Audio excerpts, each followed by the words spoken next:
That's a the bold background. statement. Yeah, it's a bold statement, but that's my job. And so Shepard said to me, yeah, the whole point of that story with the leg lamp is that this guy, and they're bullies not only to other nations, but they're bullies to their own people. And so he started fooling around with this and coming up with stories about bullies, about Grover Dill, about Scott Farkas. This is what it looks like. Don't shoot your eye out. As a matter of fact, and I got to say thank you. I got to embarrass you with this one thing that I sent you because one of the things that Gene Shepard, the screenwriter for A Christmas Story, I asked him, I said, what's going to happen to Grover in life?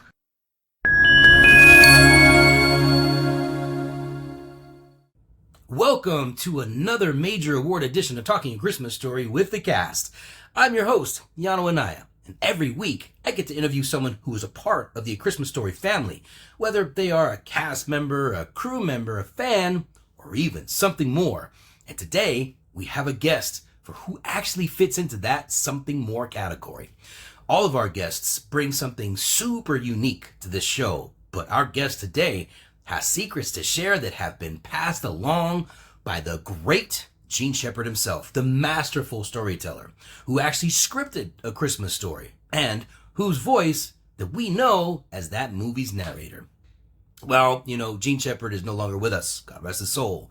His legacy is carried on in the magic of his work. For this episode, I had the opportunity to sit down with Dr. Quentin Schultze, the esteemed college professor and author of the book, You'll Shoot Your Eye Out, Life Lessons from the movie A Christmas Story. Dr. Q has a profound knowledge of A Christmas Story, and that's thanks to the many years that he spent working with Gene Shepard. And today, he's here to help uncover some of the symbolism from the movie.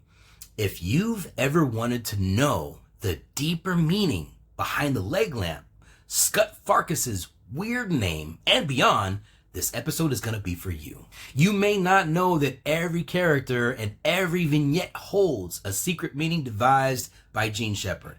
As the brilliant mind behind this tale, he captured the essence of childhood in a way that is both timeless and universal.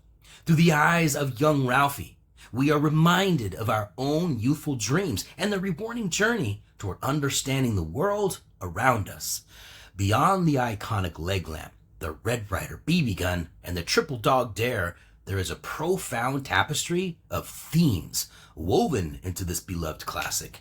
And today, we're diving into the heart of A Christmas Story to explore why its deeper meanings resonate so powerfully with all of us. Our guest today is Dr. Quentin Schultze. He is the only person who worked with Gene Shepard on storytelling, and he knows the symbolism and deeper meaning behind your favorite iconic scenes from the movie. He has written a brand new book called You'll Shoot Your Eye Out, Life Lessons from the movie A Christmas Story, where he is going to reveal Gene Shepard's true intentions behind many elements from the movie. Today, we're going to uncover some of the life lessons Gene Shepard wanted to help us learn through his incomparable storytelling. With no further ado, Dr. Schultze. Welcome to Talking a Christmas Story with the cast. Dr. Schultze, it is a pleasure to have you on our show today. How you doing? Hey, great, man. Well, this is a joy, Yano. I'm so grateful to be here. I've been looking forward to this, and in fact, this is a real pleasure. And any way that I can serve you, giving you some insight into what was behind the crazy mind of the screenwriter of this movie, we're going to do it today. Yes, I know we have a lot of exciting things to talk about today, and I know that there's a lot that I don't know about Gene, and I know that you have a history with him. So let's actually start to talk about Gene Shepard. So how did you two meet each other? How do you know each other? And yeah, how so did you end up just to be teaching clear, Gene wrote, he was the major writer of the screenplay, the script, so to speak, for A Christmas Story, as well as other screenplays for different movies and TV programs and all. But my interest in him was from before that. So I was a new professor of communication, and teaching communication, I learned that the most potent form of expression, if you really want to get somebody's interest, bring them in, you have to be a good storyteller. Now, the most important communication skill is listening, because you have to listen to get something to say before you tell the story, okay? But storytelling is it. And any really great communicator has to be a great storyteller in whatever medium it is. So back in the 80s, I was looking around for somebody that I could really learn storytelling from. And I had already been listening to radio shows from Chicago, where I grew up, radio shows out of New York by this guy, Gene Shepard, who was on the radio late at night. When the sun would go down on the AM band, I could listen in like a lot of other people east of the Mississippi. And I thought, this guy is really a good storyteller. And so then I started looking around, and I discovered that he was also writing stories. Aha! Now he had two mediums going. And then I discovered that, in fact, he was doing performances in New York. He would go to the Limelight and other places. So he was on the stage, too. And before long, I realized that I had found someone, one of the few people in the United States at the time, who could tell the same story really well in multiple media. Now, Yano, I have to tell you, this is an extremely rare thing for anybody to be able to do. We've all had the experience where we read a novel, let's say, and you go to see the movie and you say, that wasn't very good. Well, how do you make these kind of transitions from medium to medium? And Gene Shepard was doing it. Well, I also discovered that he was a ham radio operator. And I was, from the time I was in high school, a ham radio operator.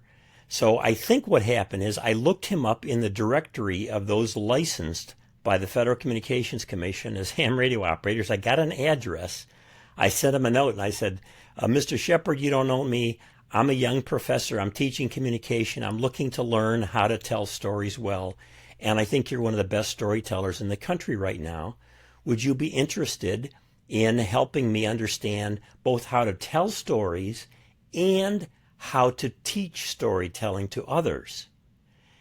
And I was stunned. He wrote back to me. Now, this is long before the internet and all. And he said, you're the first professor that's contacted me wanting to know about how I do what I do. Let's get together. And so that began this crazy situation where me, the young professor, and him, the storyteller, very popular storyteller, at least on radio at the time. And of course, eventually later, the movie came out and all. And so we started talking about storytelling, and I started learning storytelling from him, really the master. I think Shepard was one of the top 3 storytellers in America in the 20th century. That's the background. Statement. Yeah, it's a bold statement, but that's my job. I mean, I taught communication for years and years as a professor, wrote many, many books, boatloads of books and articles and everything else. And Gene was just a master at it. Wow. So you you found the perfect storm to be able to integrate what you love, what your passion is, right, into learning what was in this human's mind and how is he creating this and how is he putting it on paper, and like that's right. Amazing.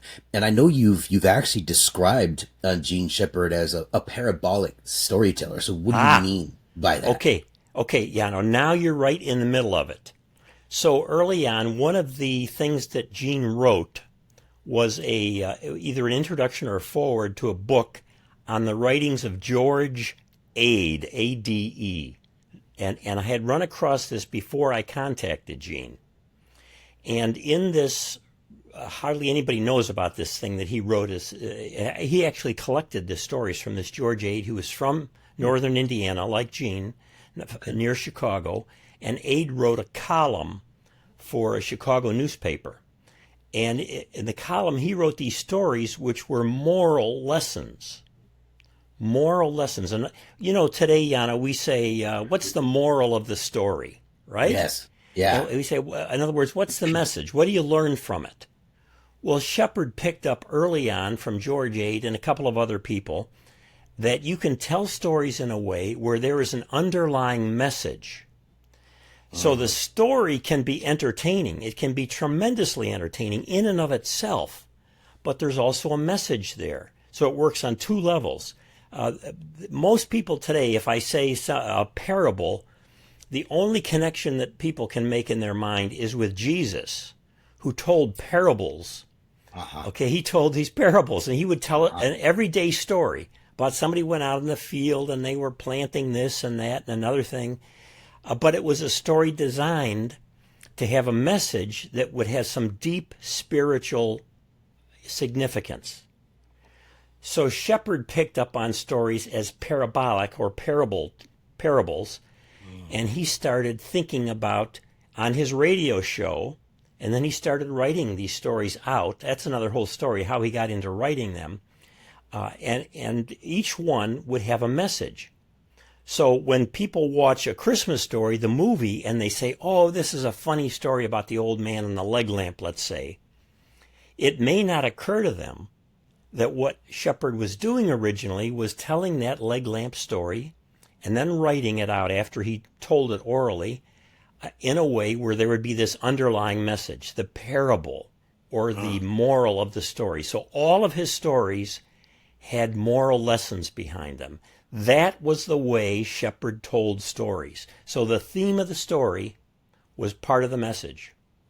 Wow. So what I'm hearing you say is that every single scene that Gene Shepard wrote for the movie A Christmas Story has an underlying message that I would imagine has escaped millions of people. And I have a feeling this is what you created, was to bring those messages and those lessons to the public, to all the fans. So Gene and I start teaching a university course together, and Gene would say, okay, now here's the story of the leg lamp and what it means.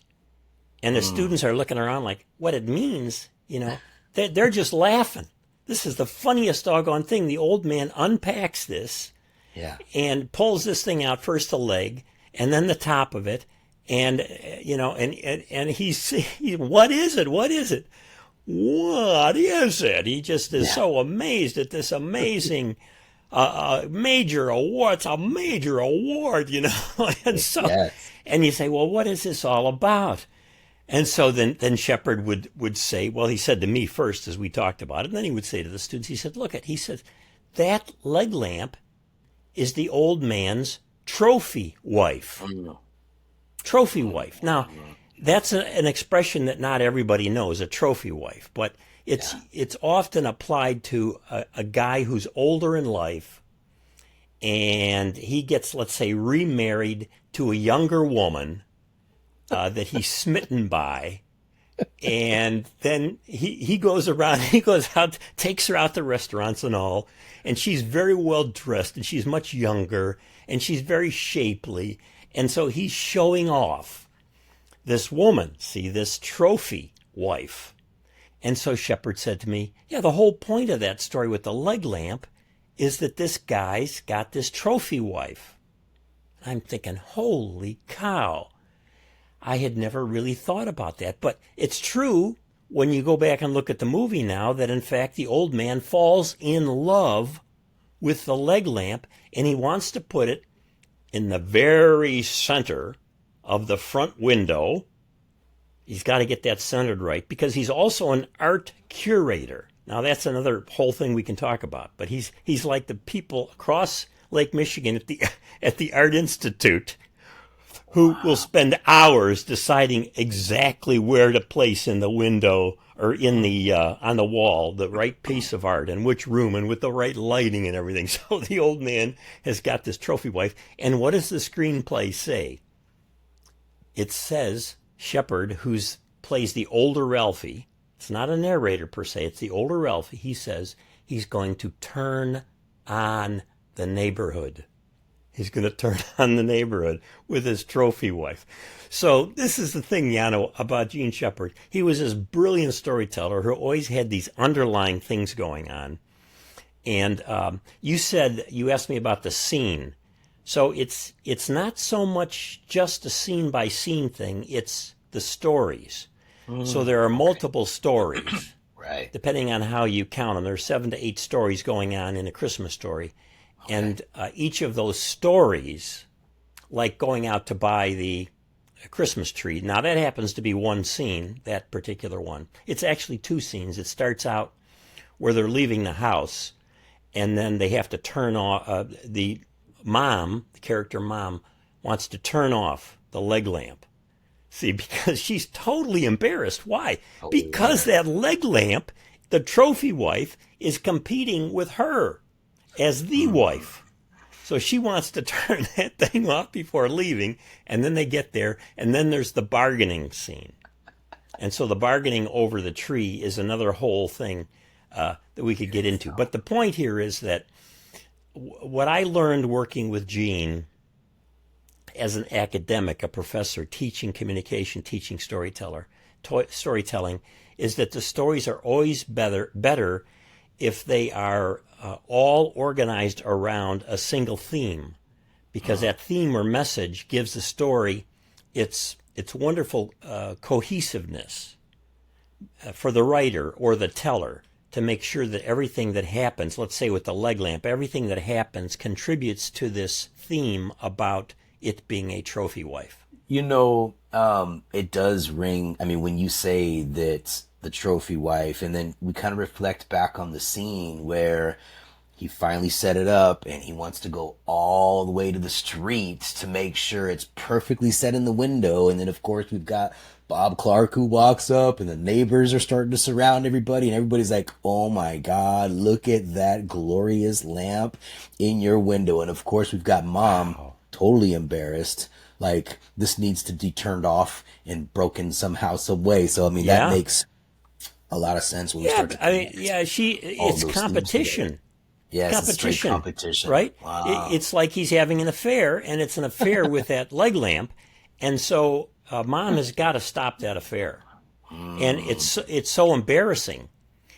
By analogy, we're really getting deep into this one part of the story, but by analogy, think about a woman who's married, and everybody in the neighborhood realizes that the husband is having an affair. No good. No good. No good. So she is going to kill that lamp one way or another. That affair has got to go. So I know that you've had a long lasting relationship with Gene Shepherd in his life. And, I'd like to kind of talk about how the evolution of your friendship was formed, and what was it really like being in the midst of seeing a masterful storyteller teaching your students. Like, what was that really like? This is a very good question. And how do I explain this to you? I didn't seek out Gene figuring he was well known or, that he was some kind of celebrity. As far as I thought about it as a professor of communication, here is a guy that really knows his craft. And even at the point that the movie came out in '83, the movie was not popular. I mean, it came out around Thanksgiving, and then most of the theaters pulled it by Christmas. So I didn't think that it was ever going to become a real popular movie. In fact, I had all of these notes that I took in teaching with Gene and also just conversations with him. I wish I had recorded these things, but back then, it was not common. You didn't have cell phones. You didn't record things. Right. So, but I had all these written notes on this stuff, and I thought, oh boy, maybe I should write something up on A Christmas Story, but this movie's going to die on the vine. It isn't. I mean, this is funny when you think about it now. I'm thinking to myself, this movie's going to die on the vine. I'm not going to write anything about the movie, and people are not going to be interested in it. It's not a point of conversation. There are TV shows that were more popular at the time, and I could write about those and talk about those, and I did a lot of writing about other things. So Gene and I would talk back and forth about his storytelling, the meaning of different stories he was telling, which stories were working, how he would tell a story differently. So I would hear him on the radio, or I would see him or hear him in a media interview, and he would tell a story that I had heard him tell or read different, and it would be different. And I would say, Gene, now you told this story here, but it was a little bit different. He said, Quinn, I never tell the story, the same story, the same way twice. He said, I always have to match it to the particular audience and the purpose and the setting. So he would go into a situation and size up the audience and figure, okay, with this audience, I need to adapt the story this way or that way. And then he would do it. That was part of his brilliance. So, and even when on WOR radio late at night, he would tell certain stories every year, like the Red Ryder rifle story. He would tell that every year. He would change it a little bit based on how he thought he should try something new. Yeah, that's amazing. You know, I really love that we can actually have this conversation about Gene Shepherd's history and your experience with him. And I know that uncovering a lot of these truths, specifically about him and also A Christmas Story, is something that the fans really want to listen to and to hear. And, you know, whether that be somebody that is a brand new fan or somebody that's been watching this movie their entire life, right? And I think that, you know, understanding the deeper messages and the meanings is something that can uncover even more deeper emotional connection to this movie for most of the fans, that are truly heartwarming, that are truly felt, and they're fun, they're whimsical, right? There's all of this emotional, you know, ties to this movie. And so now, you know, I might, of course, be a little biased with this one, but I think that, you know, the Bullies, Scott Farkas, who is Zach Ward, right? And also Grover Dill, who is me as the character, you know, we do play a very important role in those characters in these scenes. Specifically with the main character, Ralphie. Can you speak on that lesson and those specific, you know, meanings that Gene Shepherd wrote about? Okay, so now, again, we're into something here that runs pretty deep, and we could do a whole podcast just on the Bullies. Well, maybe we'll do that. We could do a whole podcast just on the Bumpuses. Okay. The meaning of the Bumpuses, that's a whole thing. But, okay, on the Bullies, so Gene Shepherd believed that there are bullies in the world. There will always be bullies in the world. And we have to learn to deal with them. And bullies can be people that push you around physically. Like we had a Jimmy, in my book on the movie, I talk about Jimmy, who was a bully in my neighborhood. And he got into trouble because he went running after me one day and chased me all the way to my backyard in Chicago. What he didn't know was that my older brother, Louis, was in the backyard, standing there smoking a Lucky Strike cigarette. And my 9 years older brother, Louis, was 6'5". 9 years old. 9 years older. He was 9 years older than me. Okay? So 9 years older. Okay. 9 years older. Big boy. So how old exactly I was then, I don't know, but I'm a kid. And here I've got this older brother who's a big guy. And so Jimmy the bully comes running around the backyard after me and suddenly sees Louis, my brother, there smoking a Lucky Strike. And Louis takes that Lucky Strike cigarette butt and flicks it at Jimmy. And my brother could have laid Jimmy low with just look, and he did. He looked at him, and Jimmy took off. See, so there will always be bullies around. You grow up with bullies, but then, of course, you get older at work, and then you find out, hey, man, there are some people that I work with that are kind of like bullies, at least verbally, and so on. So Shepherd's view was there are bullies in the world, and we have to learn how to deal with them. And some of them will get their due. All right. And so bullies don't understand this, but you can only push people so far, right? And, True. and so Scott Farkas got into a little bit of trouble, he and Grover, because they pushed Ralphie at a time when Ralphie was real sensitive. He had just been hurt because of his grade on the paper and so on, and he was down, and they pushed him, and they got into trouble. But for Shepard, this bully concept is not just personal, it was international. In fact, the thing that got Gene most interested in the problem of bullies was the international scene during the Cold War. It had to do with international politics. And during this was during the Cold War between America, or the United States, let's say, and the Soviet Union. And so Gene was looking at this situation, and he was saving newspaper clippings, and he got very interested in this problem of bullies, thinking that partly what was going on is that the Soviet Union had leaders who were bullies.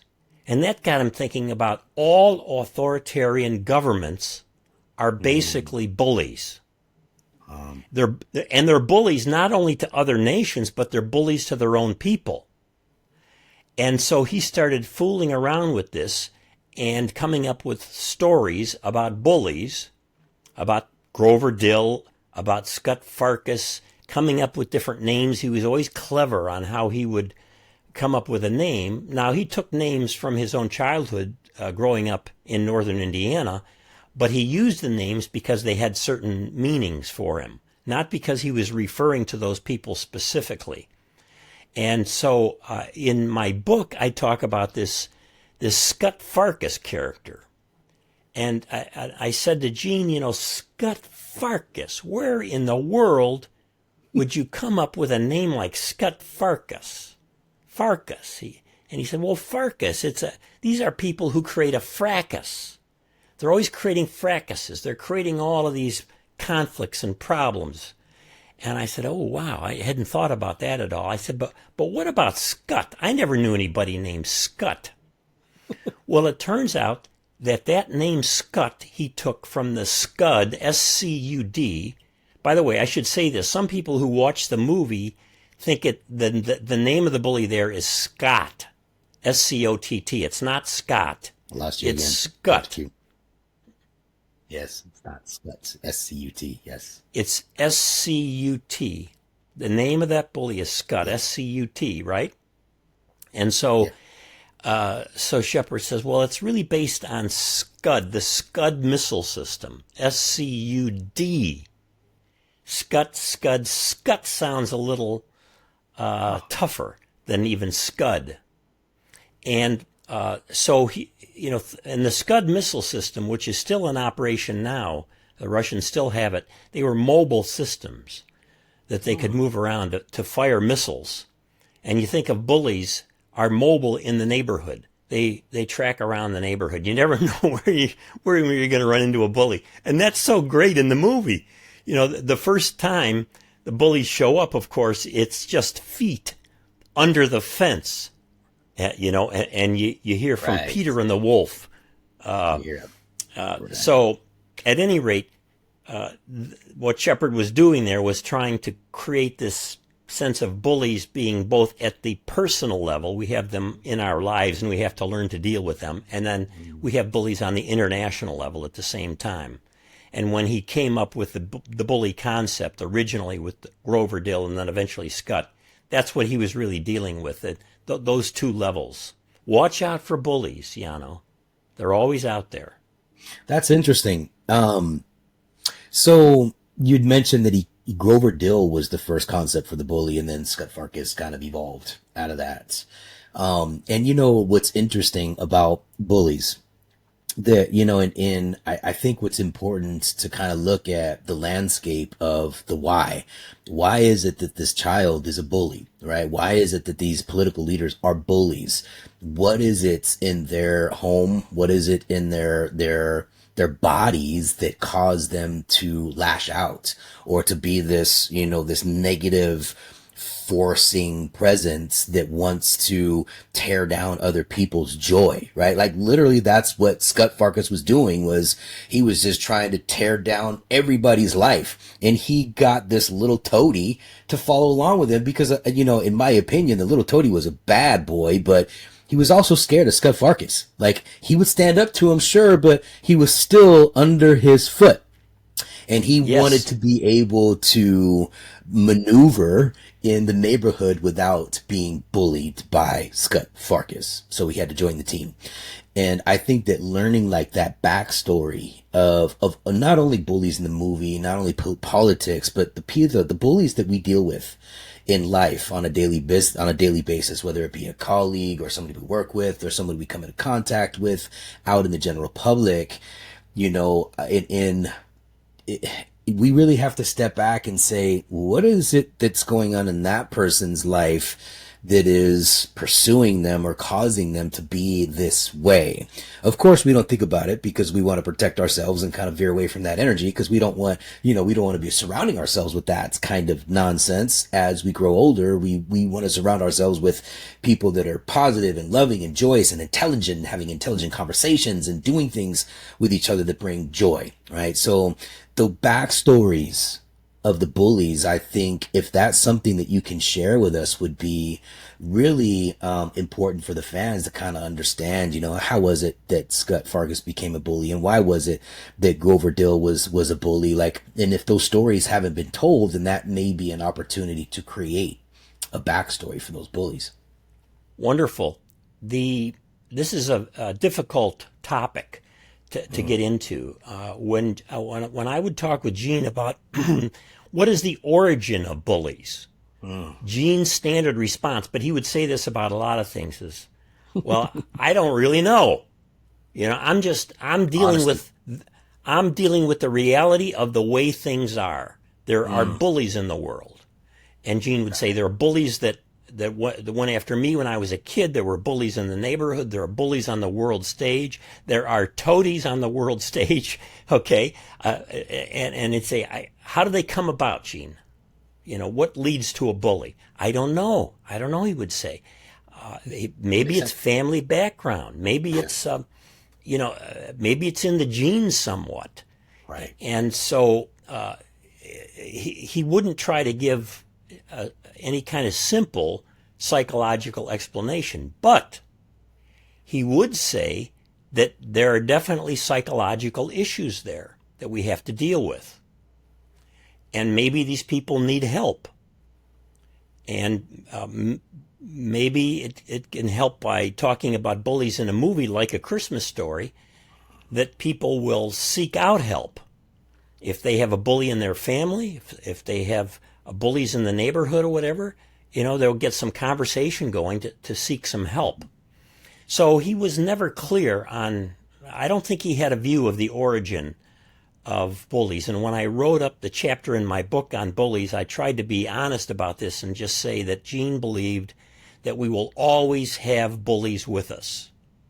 I probably should have said he also said we will always have toadies with us. Maybe I do say that. That's true. But whenever I look at these television news reports, of dictators around the world, they will have around them, usually on either side and behind them, they will have uniformed people who are just kind of standing there, listening to whatever this authoritarian leader is going to say. And they would never disagree, whatever, And those are all the toadies. Yeah. And it's almost like you can imagine the camera goes off, and then the authoritarian dictator says to one of the toadies, hey, you weren't looking at me in a positive way during that interview, and he punches him in the shoulder. Give him a shoulder punch. Right. Right. It's a fascinating thing. One of the things that I thought would be really helpful about A Christmas Story when I first saw it was getting conversations about bullies and how we deal with bullies into families for family discussion. It's hard to find films out there that deal with bullies that you could have younger kids watch and then talk over bully. And in my book, I mention that when my grandson was pretty young, I think he was about 5, maybe he was 6, we first watched A Christmas Story together.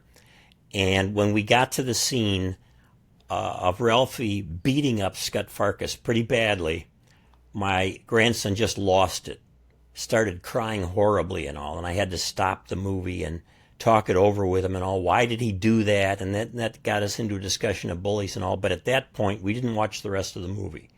He was just really, really hurt by that. A few years later, I watched the movie with him, and he was then old enough to get it and to get Bullies. And in fact, he had already had an experience with a bully on the playground at his school. Wow. Now it's coming all together, and I realize that he and I can have that discussion. And the film is a terrific platform for discussion about bullies, and even getting to the point of, did Ralphie go too far? Should Ralphie had just run away? And what was going on with Ralphie that led him to lose it? And so on. So I think one of the great things about A Christmas Story is it's a movie that deals with bullies in a way that we can have those tough conversations. Yeah, that opens up a lot of opportunity for teaching and for educating.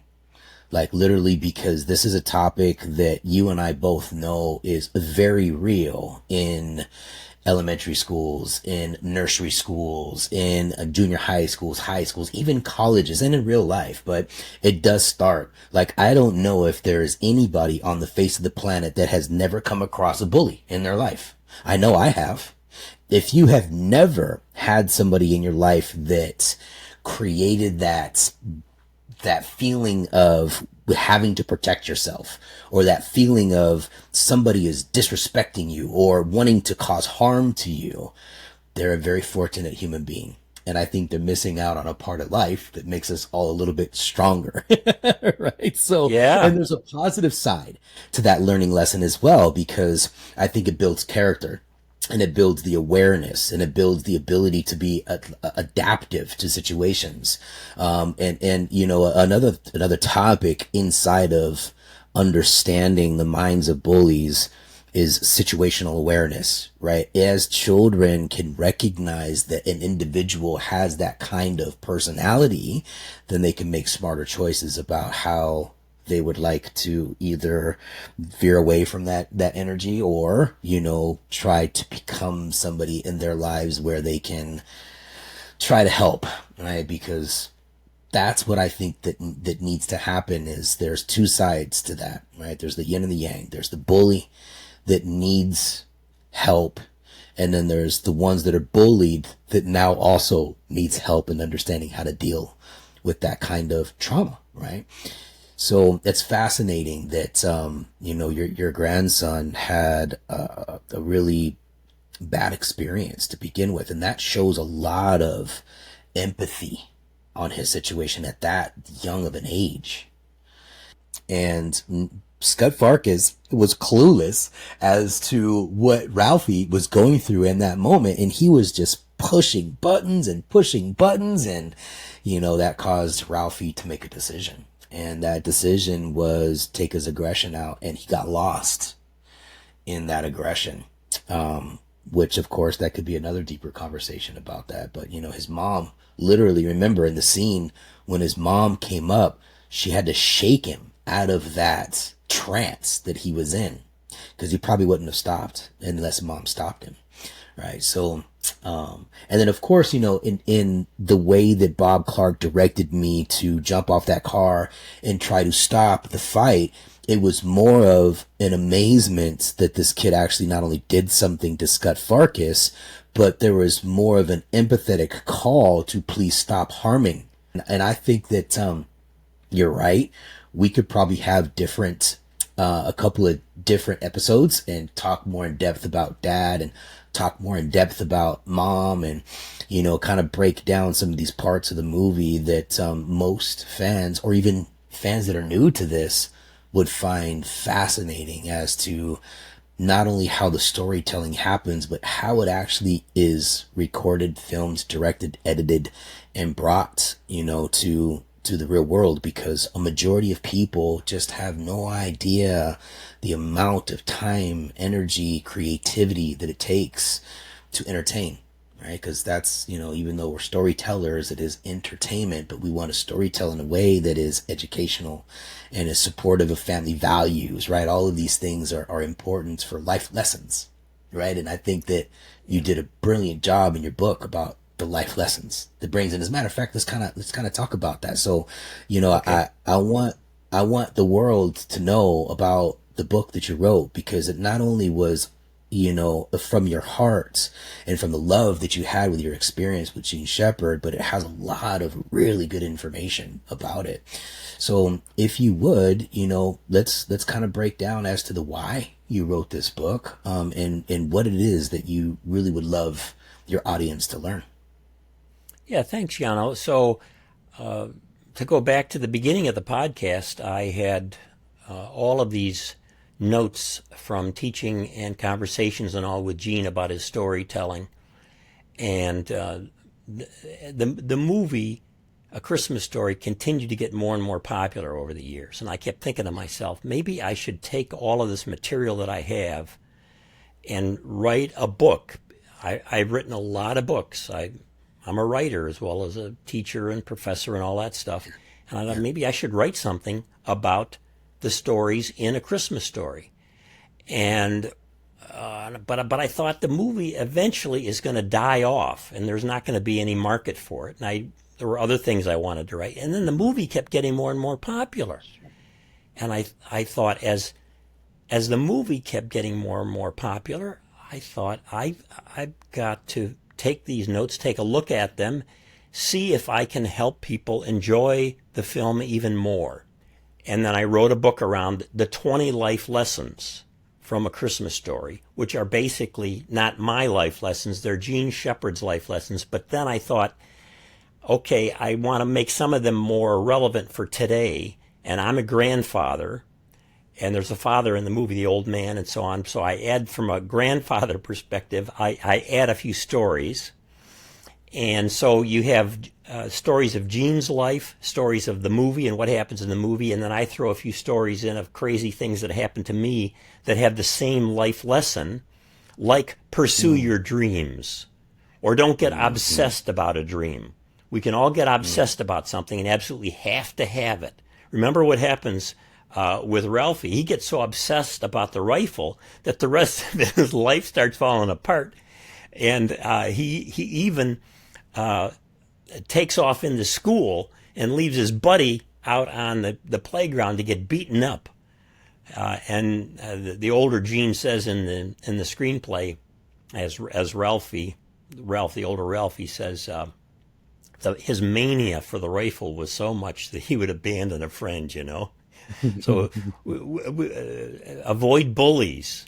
To avoid bullies. At any rate, the book is the 20 life lessons, which become very clear to anybody who's familiar with the movie as they read through it, and they say, oh yeah, that's right. And that's the way Gene operated. So I thought this would greatly help people enjoy the film at another level, since these stories are parables, and I would go ahead and write it up the life lessons.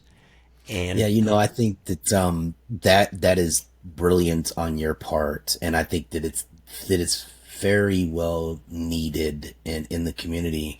It's not just the community of A Christmas Story fans, because in my opinion, A Christmas Story, there is a lot of relatable experiences in the movie, and I think that's what resonates a lot with people who fall in love with this movie, is that there are certain situations that draw the emotional and physical ties to this movie. And to have you break that out and break that down was and to have the connection that you do, I think that even for the fans that or the people that don't watch A Christmas Story are not the fans, I think that reading this book can actually open up doors of thought, open up doors of life lessons, because it will speak to them, even if they've never even seen the movie, in my opinion. And so, when the title is "Don't Shoot Your Eye Out," I know that there's probably a deeper meaning behind that as well, outside of just that being from the movie. And we could talk about that in another episode, Yes. right? Oh, yeah. Because Yeah, don't shoot your eye out. Don't do a stupid absolutely. thing. Right, exactly. Yeah, so that's Yeah. just like, the deeper meaning, it goes far few in between. And I think that, what I would love for you to do now is let the fans know where can they find your book. Yeah, so as with all books, I assume you can get it on Amazon in hardcover and softcover. Depending on when this podcast is on, the audiobook might be out. There's an ebook out already. This is what it looks like. Don't shoot your eye Yes. out. As a matter of fact, and I got to say thank you. I've got Yeah. a personally signed one by you. This is amazing, right? So, I am Yeah. fortunate enough that, I actually have You got a signed personally copy, you're asking. signed book by Yeah. Quentin Schultze. And so, for all of you out there who don't know, Quentin Schultze is also a legend in his own form and arena of what he does. And so, I think that, this is an amazing opportunity for all of us to be able to really kind of dive deeper into this book. I read your manuscript, which was amazing. And I know it's different in the book.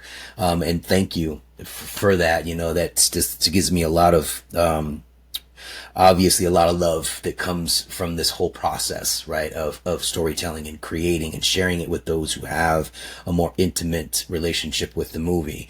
And I think that this book is going to be the bridge, right? Even though, look, Peter Billingsley did a fabulous job with A Christmas Story Christmas, because the tie-in, like when we could talk about Scud Farkus, like Scud Farkus grew up to be a cop. I mean, how perfect is that, right? Now we've got a bully that had so many life lessons that now is in a position of power. And how is he using that power? Is he using it for good? Well, in the movie, he absolutely did. When he came across Ralphie, he was like, oh my God, Ralphie. And of course, Ralphie was like, oh my God, Farkus, like, how is this even happening, right? But the lesson in that was that even though Peter broke the law and broke into his own buddy's bar to get a star, it was for a purpose, and Scott Farkus supported that regardless of what he may have done wrong. And it almost seemed like he was trying to do it right out of all the wrong that he did when he was a kid, right? So Exactly. I think that storytelling is brilliant when it comes to A Christmas Story Christmas. And if all you fans haven't had a chance to watch it, you gotta watch that movie. It is incredible. So thank you, Dr. Schultze, for sending me this copy. I'm gonna hold on to it with. You're welcome. Now I've got to embarrass you a little bit, okay? I got to embarrass you with this one thing that I sent you, because one of the things that Gene Shepard, the screenwriter for A Christmas Story, I asked him, I said, what's going to happen to Grover in life? And he said, and Gene was, he would create stories based on stories. And so I put this in the book because it's so doggone funny. He said, that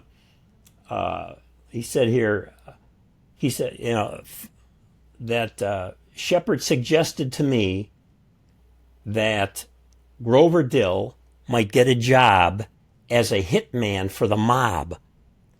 And then Shepard said it would be a seamless transition. A hitman. In other words, he wouldn't be in charge of the mob.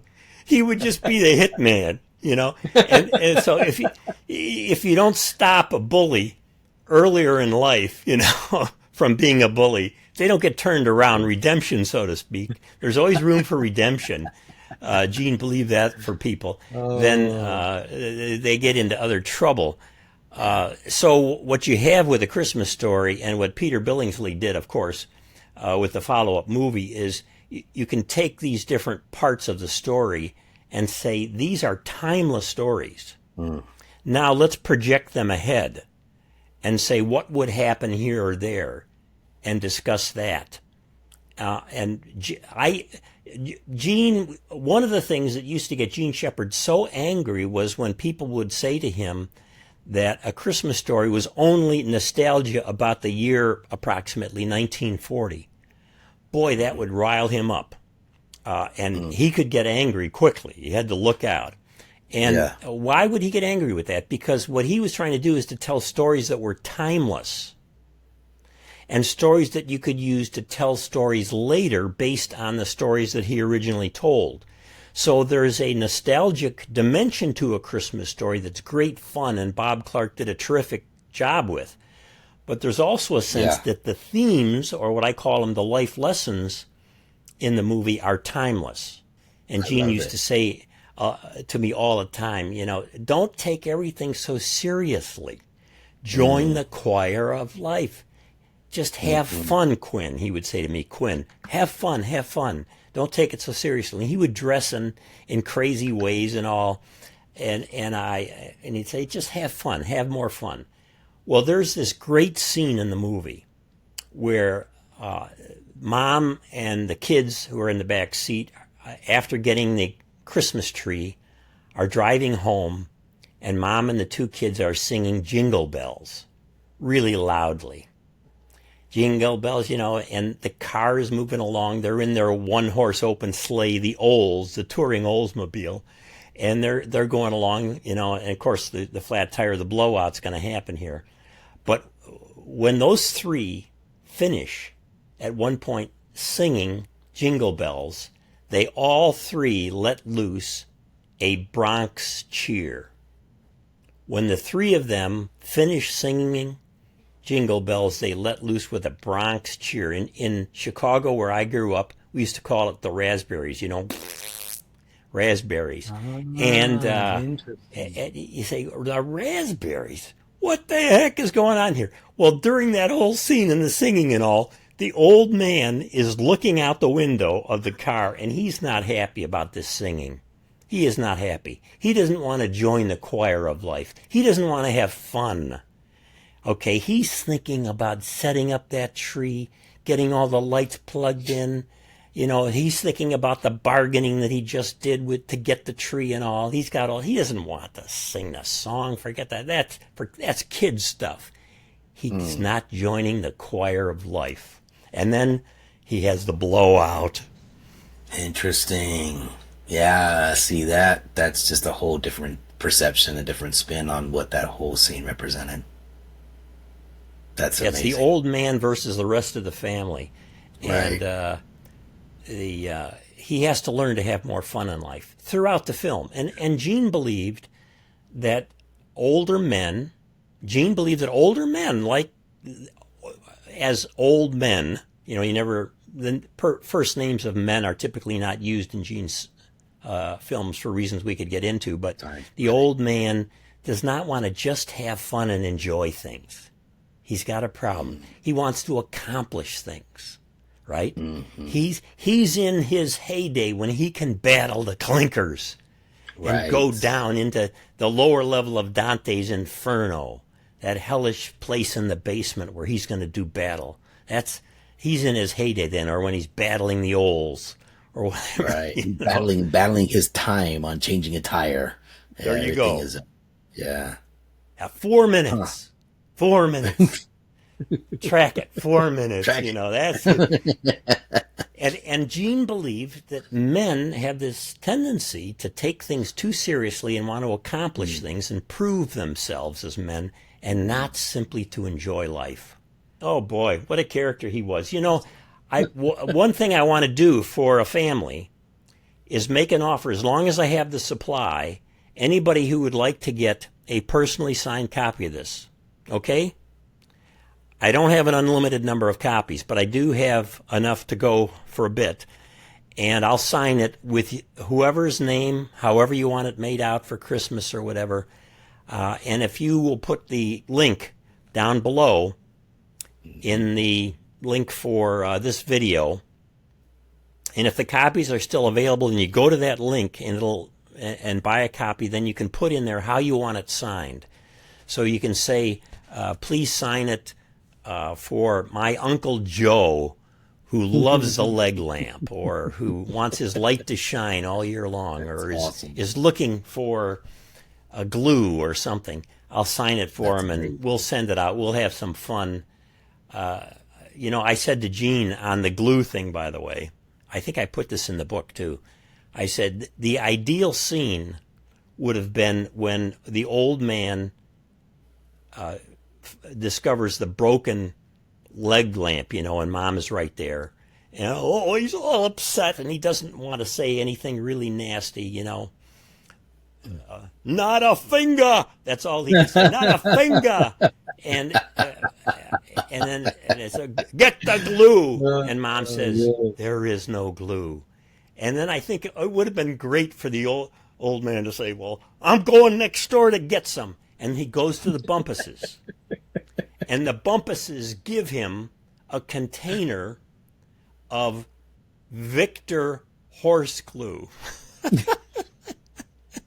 Victor, the Lone Ranger nephew. The Lone Ranger's horse. Victor horse oh, my glue. God. I thought it would have been a great deal, but maybe it's too over.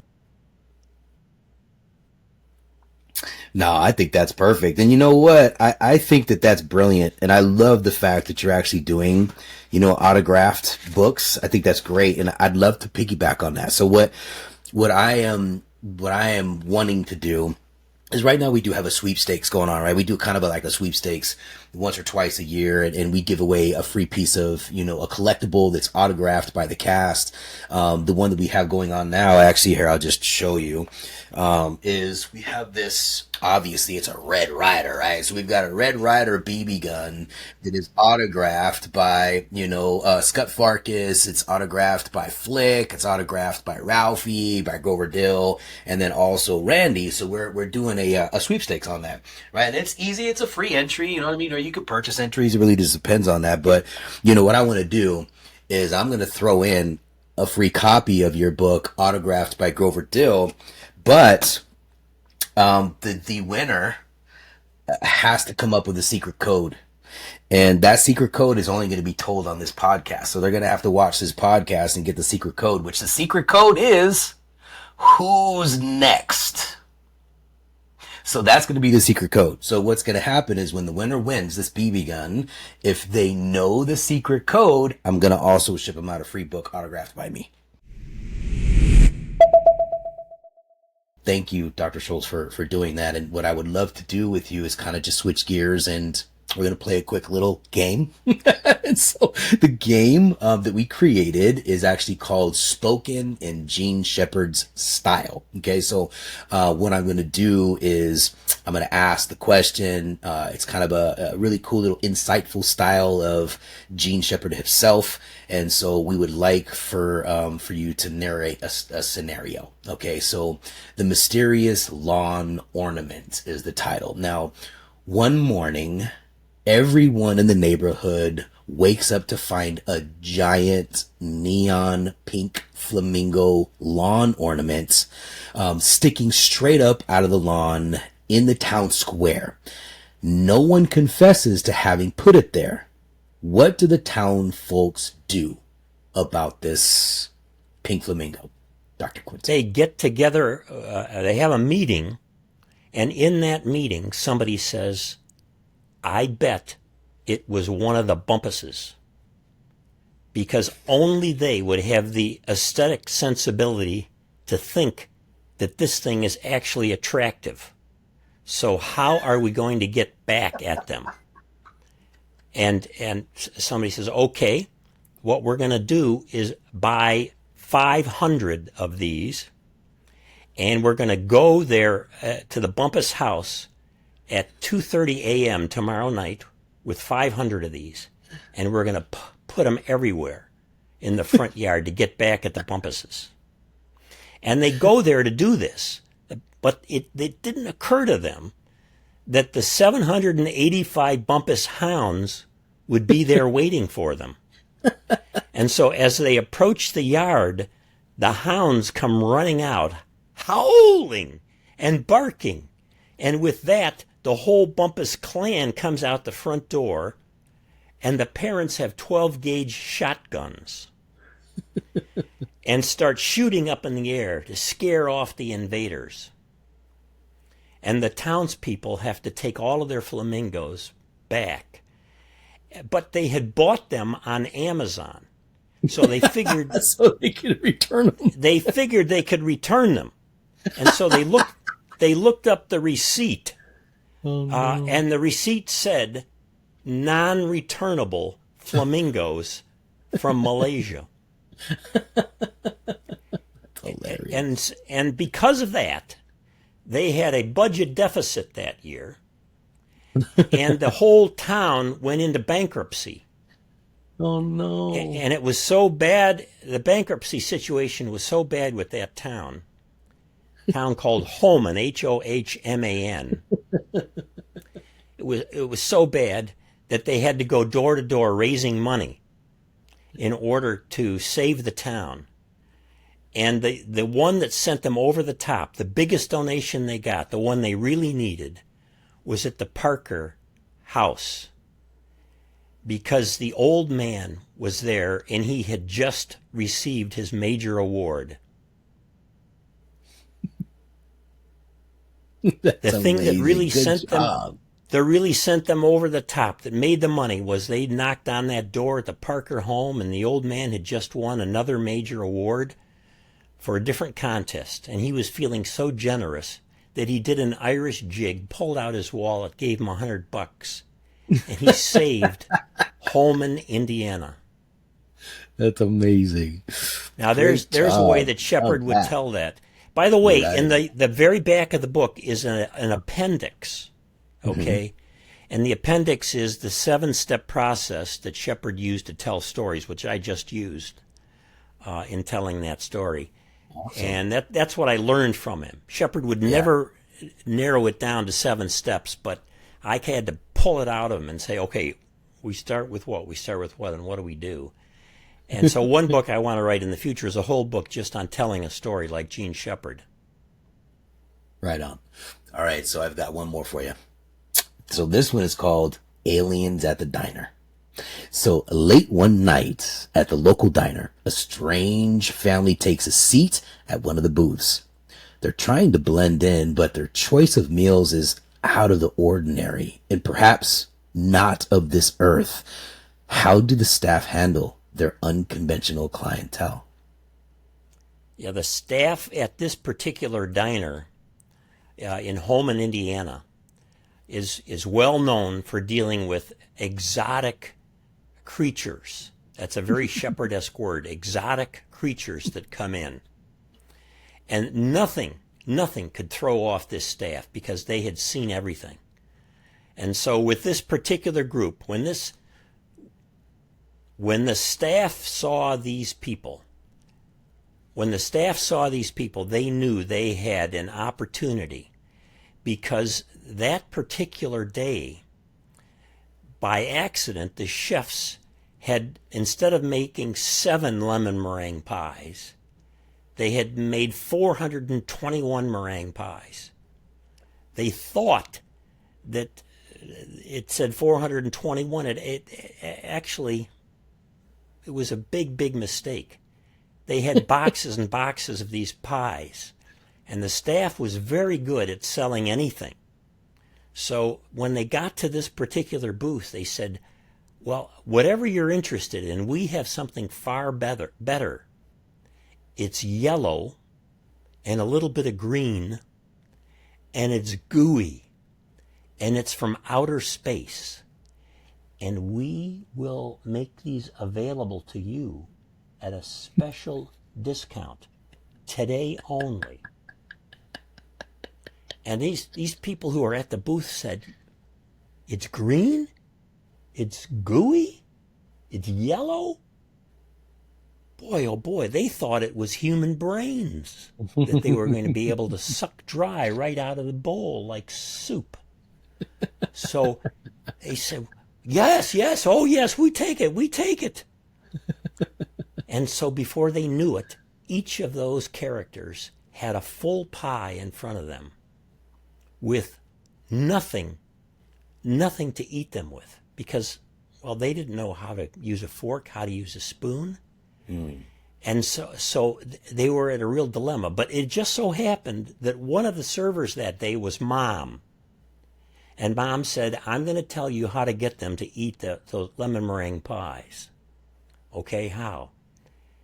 So she came over to the table. She said, okay, friends, how do the piggies eat? How do the piggies eat? And even in outer space, they have piggies. And so all of these green creatures from outer space picked up their whole pies and ate them up. And they left the largest tip ever for that staff. Only problem was nobody knew what denomination the money was.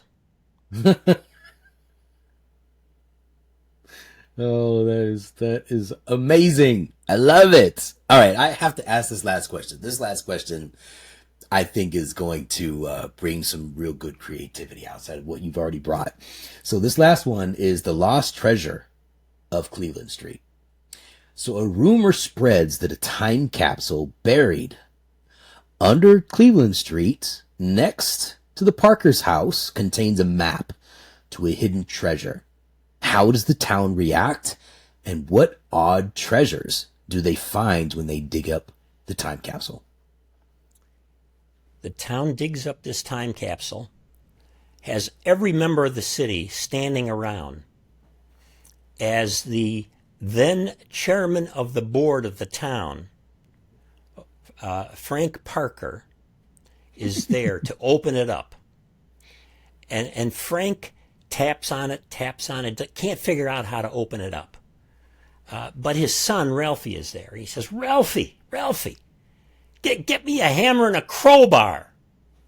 And so Ralphie runs off and gets a hammer and a crowbar. And the old man takes that crowbar and he jams it in the side of this thing. And boom! Opens up. And here it is inside a sheet of paper. Inside is a sheet of paper. One sheet of paper. And it's folded up.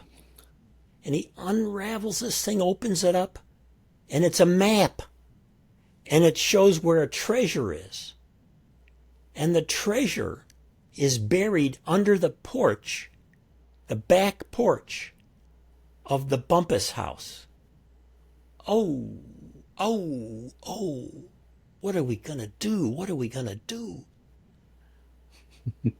We have to get all of those hounds out of there because that's where the 785 hound dogs live and cohabitate and copulate and become demented because they interbreed. That was the whole problem with the Bumpuses. See? So I said, well, first thing we have to do is get them out of there in order to get the treasure. Okay, so what do we do?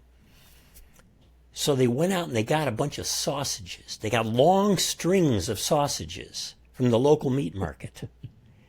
And they dangled these sausages out in front of the house. And the hounds started smelling them. And the hounds started running out. And the sausages, a string of them, were attached to the old man's 1937 touring Oldsmobile. And the Oldsmobile took off down the street with all of the hounds chasing it. And at that point, with all the hounds chasing the Oldsmobile down the street, the old man and the select group of the board members of the town race over to the Bumpus house under the back porch, and they start digging there to find the treasure. And what they find is a little container that contains an Ovaltine, special Ovaltine decoder ring, which says on it, for Ralphie only. And they decide they have to give this, that this is long life. That what happened is a Bumpus hound got that thing at some point along with a turkey and buried it. And they had to return it to its original owner. And so it went back to Ralphie. But They took it to Ralphie. The old man tried to give it to his son, and Ralphie said, "Dad, I don't want that thing. They led me astray once, and I went back into the world and became a wiser person, and I will never again use that ring." Bravo. Bravo. Love it. That's amazing. Thank you so much for playing. Q, that was amazing. We really do really appreciate you being on the show with us and sharing your heartfelt stories, the life that you had in as a professor, as a doctor of writing skills, and working with Gene Shepherd and sharing all of the wisdom that you got from him as well, because he is a very important human being on this planet that made a lot of impact with people. And of course, everybody that had anything to do with Gene Shepherd really loves to continue to tell his story to keep his legacy alive. And so thank you very much for that. And of course, My pleasure, Gene Shepherd's Yano. really good friend, Bob Clark, who helped bring that to the millions of fans. You know what I mean? So thank you very much. It's been a really emotional, my pleasure and honor, learning experience. Thank you, buddy. Now, if there's something that you would love to share from your heart to the fans, to those who haven't been introduced to the movie yet, about, anything that you would like to share with the world, please, this is the platform that you can do that now. Okay. Yeah. Great. Thanks. Here's an opportunity. A Christmas Story, one of the most seen, I would argue it's the most popular movie in America now, seen by over 50 million a year just on streaming. Last year, 9 million DVDs of the movie. Seen. Very hard to find any collection of stories that so many people know.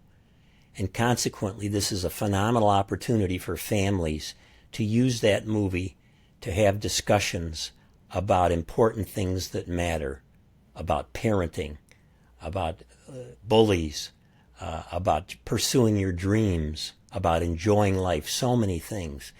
When you gather around to see that movie, have some fun, have some discussion about it. I think it's a movie that is ripe for growing family life. I thank you for expressing that, because, this is something that we truly believe in as well, is that this movie has created a tradition in the fabric of America.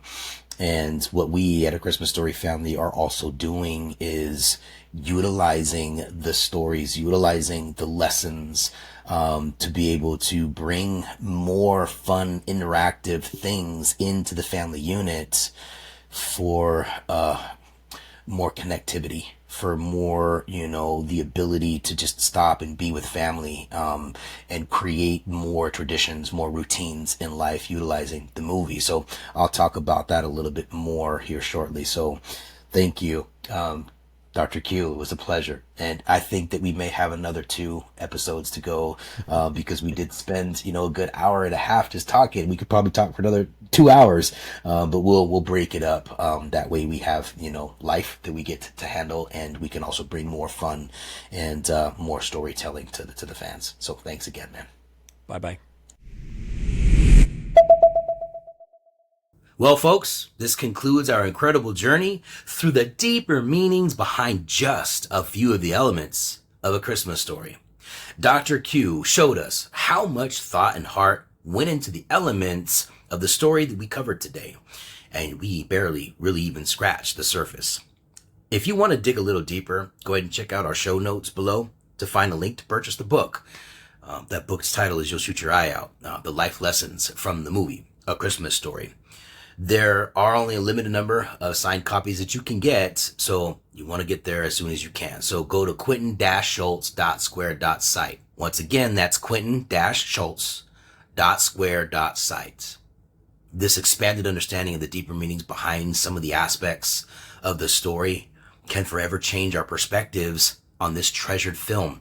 Learning the symbolism behind these things and the life lessons that Gene Shepherd sought to impart can elevate the joy that we feel when watching the movie or sharing it with our loved ones.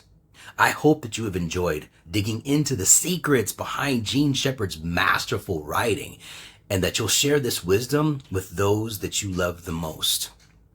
As you reflect on the impact the movie may have had on you or your family, whether you've watched it once or hundreds of times, we hope that you bring the spirit of it into your everyday life all year round. Now, I know there are folks out there who heard me say that and knew exactly what I actually meant. So I ask you, please listen in so that I can share something that we've crafted to help you do just that. The A Christmas Story family has came together to create something truly unique just for you. The A Christmas Story Immersion experience. Now, just imagine this. You're not just watching your favorite Christmas movie from the backseat of your car, or driving, or your couch. You're living it. You're interacting with the cast. You're weaving these beloved moments into your family's everyday life. This is the magic that we will bring to you at A Christmas Story family. And what makes this even more extraordinary, you guys, that is on December 16, 2023, for the 40th anniversary of A Christmas Story, we did hold the biggest event in the movie's history in its birthplace, Hammond, Indiana. The night before the grand celebration, we hosted a huge VIP dinner with the cast, including Peter Billingsley, who played Ralphie, the mayor of Hammond, Erwin Zwilling, Gene Shepherd's accountant and very close friend, as well as a producer on A Christmas Story Christmas, all of the board members from the Indiana Welcome Center, and many other distinguished guests.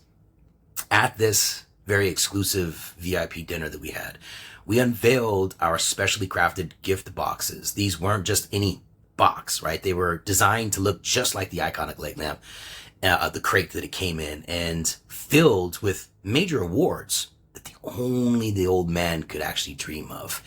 Each box we did value at about $2,500, and it was a tribute to the film's legacy and was given to all of our special guests to commemorate the historic milestone.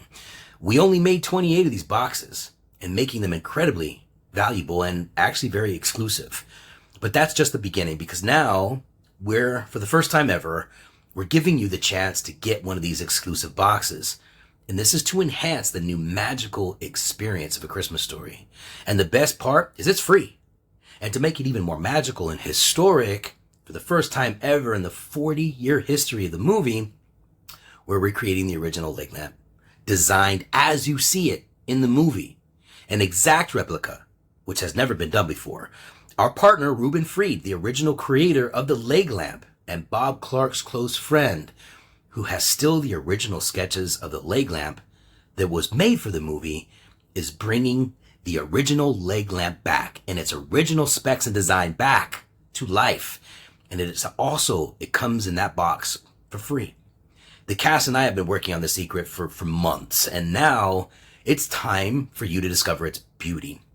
We invite you to check it out, give us your honest feedback, and join us on this incredible journey. Trust me, you won't want to miss out on this. So go to achristmasstoryfamily.com/free box to find out more. Join us and become part of the extended family. Your exclusive journey with us awaits. Bye for now.